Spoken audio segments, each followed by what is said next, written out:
The prophet Daniel awakens from a nightmare. He'd been dreaming of the fall of Jerusalem to the Babylonian king Nebuchadnezzar and the tens of thousands of his Jewish countrymen who had been put to the sword. He'd seen the long line of men, women, and children, the last of his people really, as they'd been led away to live the rest of their lives in captivity serving Babylon. He remembered his own imprisonment as a youth so many years ago. But as the sun rises, Daniel falls on his knees in prayer. The scroll of Jeremiah has been found, and it could not be clearer. The 70-year captivity of the Jewish nation will soon be drawing to a close. But what will come next? Daniel fervently prays and confesses the sins of the people of Israel, when once again, the angel Gabriel unexpectedly arrives. Gabriel then shares words that will shake Daniel to his core. Thousands of years later, the prophecies of Daniel 9, now known as the 70 weeks, have led to bitter theological disagreements and have spawned entirely new doctrines. Preterism, Kingdom Now, and Replacement Theologies all come into sharp focus as Daniel 9 lays out a future still to come, or perhaps, as many would say, just a history of what already has been. Welcome to the Lucifer Project series with hosts Jon and Tricia Flagg. This is part 1 of Daniel's 70 weeks. So we're still talking about Daniel today. Yeah, I'm excited to talk about Daniel Yeah, today. I know it's one of your favorite. It is. We are going to be talking about my favorite Old Testament prophecy. It is Daniel's 70 weeks. It's Daniel 9, verses 24 through 27. It is crazy. It covers so much ground. Right. It's so hard to even talk about because there's so much ground that we have to discuss. Like from Christian controversies to dating to like history. It just gets into so much stuff, future events. So we're gonna have a blast. And this might be a long and winding trail on this one, but hopefully we land this thing well, because even now I'm still not 100% sure how we're gonna just cover all this ground and do it well. But hey, why don't we just get started and see where it all goes, okay? Let's talk about Daniel 9, 1 through 23 to give us a little bit of background on what's happening before we actually get into the actual prophecy. So I would encourage everybody, if you haven't listened to our previous podcast, we had one on how did Daniel end up in Babylon, and then we had a 3-parter on the dating of the book of Daniel. Those are all foundational podcasts to this one, so I encourage everybody, if you're going to get a lot from this. So why don't you go back and check out those other ones, and I think it'll really help you understand this. But Daniel's now an older man. He's living still in Babylon, and he's discovered the scroll of Jeremiah. And Jeremiah wrote, years earlier that the Jewish nation would be in captivity in Babylon for 70 years. Now Daniel, because he's one of the very first people brought over from Jerusalem to Babylon, he knows exactly when that's going to be up, and he knows it's coming up soon. So Daniel begins to intercede in prayer for the Jewish nation, his nation. And he's admitting, their sins. He's admitting how they've worshipped other gods. And he just starts, pleading God for his mercy and his grace on his people. And lo and behold, in the evening, one night, the angel Gabriel shows up.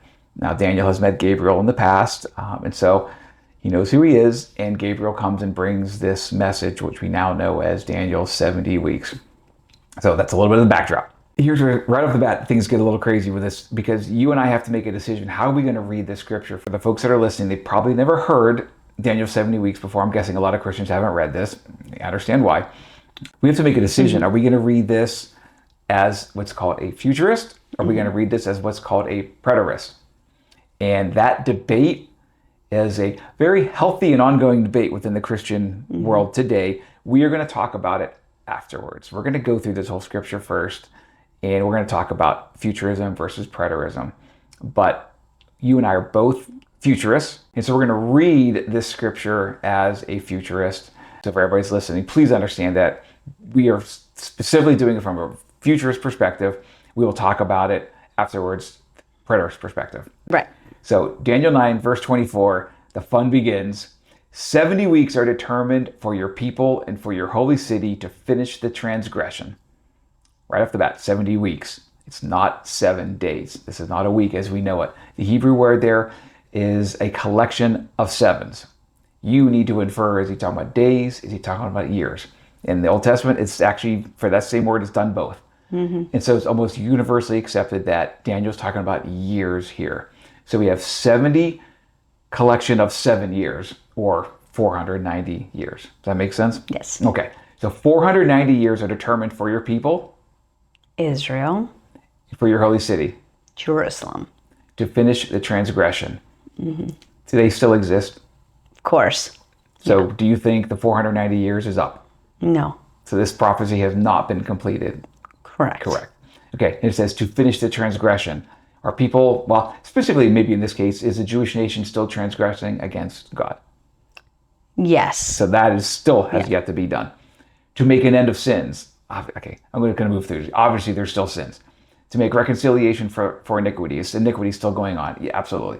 To bring in everlasting righteousness. Clearly, we're not living in everlasting righteousness, right? Right. I laugh as we're recording this. Like, I guess Trump just moved in with the National Guard to take over DC for all the crime and whatnot. Clearly, we're not living in a state of righteousness, right? Right. To seal up vision and prophecy. I personally myself have received a vision, and I've heard people speak prophecy, so I know these things are still going on today. And to anoint the most holy. I'm just going to say there, nobody, even if you're a futurist or preterist, nobody really knows what's going on with that one. It could be to anoint Jesus as Messiah at the second coming. It could be, actually, the words the most holy means the Holy of Holies inside the sanctuary of the temple. So is this a rebuilt third temple that is now in some future state? Nobody knows. Right. Just be clear on that. So we both read that and say there ain't no way that's fulfilled. So these 490 years, that clock is apparently still ticking, or maybe not. We're going to get into that. Okay, verse 25. Know therefore and understand that from the going forth of the command to restore and build Jerusalem until Messiah the Prince, there shall be 7 weeks and 62 weeks. Okay, we got some things to unpack there. But from going forth of the command to restore and rebuild Jerusalem, well, there was 3 commands that we know. One, archaeologically, we know absolutely happened. That is the decree of Cyrus in 538 for the Jewish nation to leave what was then now conquered Babylon. Persia had come in, conquered Babylon. And they're like, who the heck are you? Why are you here? Go back to your nation, pay us taxes, right? And rebuild the temple. Rebuild the temple. That's how Correct. you got that temple coin that we talked about. And Exactly. what is it? Trump and the temple coin? Is that Trump, what it was Cyrus, called? and the Jewish temple coin. Or Yeah. It's a great podcast. Yeah, I love that one. You got to check that one out. Yep. It's so fun. So that occurred in 538, but it was specifically really about the Jews returning to the nation and rebuilding the temple. It's not about restoring Jerusalem. Right. The next one we know of was from the book of Ezra. It was from, at the time, it was the king was Artaxerxes, who was the son of Xerxes, and also, again, Persia. But this one was really more about Ezra kind of taking over a leadership role, almost like a governorship role. It's a little bit interesting. It's definitely not about restoring Jerusalem. The third one, also from Artaxerxes, there was a decree that is talked about in Nehemiah, and it dates at 445. Some people say 444, kind of like crossover of a few months between them. The 445, 444 BC, and that one explicitly authorizes the rebuilding of Jerusalem's walls. And this is the one that most people say this is when the clock started ticking. We're going to rebuild Jerusalem. We're going to rebuild the walls. We're going to rebuild the roads. That's what the Nehemiah recorded Artaxerxes decree was all about. So we have to kind of remember that 445/444. I'm just going to use 445. We're just laying on that one, okay? And so Daniel does give us a time when the clock starts ticking. So, know therefore understand that going forth to the command to restore and rebuild Jerusalem until Messiah the Prince, there shall be 7 weeks, 49 years, and 62 weeks. We have to do 62 times 7, whatever that is. Together, 2 together out of the 483 years. Okay? Why they separated the 7 weeks or 49 years, that was how long it's recorded it took to rebuild Jerusalem. Okay, so that's just kind of separated. So we have, until Messiah comes, it's going to be 49 years to rebuild the Jerusalem, and then more period of time taking us all the way up to 483 years. And then it says, the street shall be built again, and the wall even in troublesome times. That's all recorded in Nehemiah, how they were like, remember how like they had a tool in one hand and a sword in another hand, and there's always fighting with the people around the Jewish nation as they were rebuilding. So we have a starting time frame. Let's say it's 445 BC. I want to remind everybody the very first scripture 490 years are decreed for Jerusalem and for the Jewish people, right? And so if we said that's not done yet 483 years takes us to the time of Jesus until Messiah is cut off. So what's going on here? There's like only 7 years, and it gets all really confusing. Well, let's do this. Mankind recovers an abandoned, otherworldly spacecraft, answering the age-old question, do aliens exist? When military forces capture an inbound signal from deep space, it appears someone, or something, is returning. A long hidden web of lies and deceit begins to unravel at a Vatican observatory as a mysterious group guides the signal toward Earth. The Lucifer Project series is available on Amazon and where great books are sold. Visit theluciferproject.com for more information. 445, we're going to do some little math here. So 445 BC. Okay. The Artaxerxes decree minus what's this? The 483 years, the 7 weeks, and the 62 weeks. All right, that adds up to 69 weeks of the 70. So 445 BC, and we're going to take out 483 years, lands you, and of course there's no year 0. You go from 1 BC to 1 AD. So it's AD 39-ish. Okay. Is when, according to Daniel, that the Messiah would be cut off. Now that does not align with when most people believe Jesus was crucified. To get to that date, we need to look at the Gospels. The Gospels say that of course Jesus was crucified on Passover, and it was on a Friday. That's why we have Good Friday, right? So what is Passover? Well, Passover is the first full moon after the spring equinox. All right, remember we went through all this? Right. So confusing. Yeah, it was. And so you can go back and look astronomically and say, when is there a full moon that lands on a Friday? And guess what date that is, or what year that is? Oh, it's 33 AD. Okay. So we have two competing things here. We know that from the Gospels that the crucifixion would occurred on a Passover, that occurred on a Friday. Astronomically, is that the right word, or just astronomically? Whatever. I don't want to go into the astrology. Astronomically, that occurred at 33 AD. That's why a lot of people say Jesus was crucified in the year 33. Daniel saying Messiah shall be cut off after 7 weeks and 62 weeks, which takes us to 39 AD. We have two very different dates here. They don't line up. However, this is where I love this part. What calendar are we going to use? Right? Are we using the Gregorian calendar that didn't even exist for whatever, 1,500 years later? It didn't even exist. Why? We can't use our calendar, 365 days or whatever. It doesn't make any sense at all to use our calendar. Would we use a Jewish calendar? Maybe. Would we use a Babylonian calendar? Because that's where Daniel was living. Maybe. Would we use the Persian calendar? Because that's what's coming. You know, Artaxerxes' decree, that's a Persian. What do we use? Right? And then there's another question, which I love. By the way, Christians love to fight over that. Oh my gosh. They just go crazy fighting over this thing. What calendar? Yeah, what calendar we're going to use. And I laugh because my answer is none of them. This is coming from Gabriel, an angel. Right. I don't think Gabriel is using a Babylonian calendar. Call me crazy. No, I don't know. Yeah. He's speaking angel. Exactly. So I believe what makes the most sense is what we call God's prophetic calendar. And if you look in the book of Genesis and Revelation, there are two different places where the Bible describes, from like God's perspective, a month being 30 days. One talks about 1,260 days, and it says it also equals 42 months. So take 1,260 days divided by 42 months, and again, it's 30 days.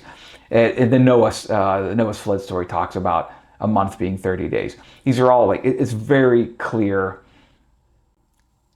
that God's calendar, this prophetic calendar, is using 30 days as a month, which lands you at 360 days in a year, not 365. Okay, right or wrong, I mean, I can't speak to this, I'm not God. But if you do the math now and you take, there's 5 extra days every single year we have to remove from our calculation. Remember I said it landed at 39 AD, but that's using 365 days. Take out 5, which lands you now at, again, what the Bible would call a prophetic calendar, take out 5 days per year and multiply it by 483 years. And you know where you land? 33 AD. Wow. So many Christians have no idea that the prophet Daniel, obviously through Gabriel, but the prophet Daniel said from 445 BC, and he wrote this thing in 500 something BC, way before it even occurred, that there was going to be this decree to rebuild Jerusalem. 483 years later, the Messiah was going to be cut off. And now that we can go back and look at the history, 445 to 33 AD, it lands perfectly. And we know that in 33 AD, there was a full moon on a Friday. And it's the first full moon after the spring equinox, or whatever they call it, right? So I find that so unbelievably fascinating. So few Christians know that that's out there. And I wonder, like, even as an agnostic, you look at that and you could say, oh, you know what, that Daniel wasn't written 500 something BC. It's all, yeah, well, we just did a whole podcast on that, right? Right. Even the modern day, the fight over it, their fight would have been that it was written in, 160 something BC. It's not a modern day book. We have the Dead Sea Scrolls to prove that it's not. So you can't get there that this was all looking backwards. You can't. There's no way that this book was written after Jesus was crucified. So I find that unbelievably fascinating that Daniel kind of like calls his shot, and it's exactly 33 AD. It is so cool. Can I say 100%? No, of course. I don't know about what calendar Gabriel the angel is using. I have no idea, right? But I mean, you got to add 2 and 2 and make 4 on this one. Like, it's just, I find it so unbelievably fascinating that Daniel clearly laid this out. And that's why I believe, remember when Jesus was kind of getting on the Pharisees and Sadducees, and he's like, you should have known the times and the seasons. I personally believe it's because of this. I think Jesus, like, you should have known, if you would have gone and read the book of Daniel, you would know that I am exactly who I said I am.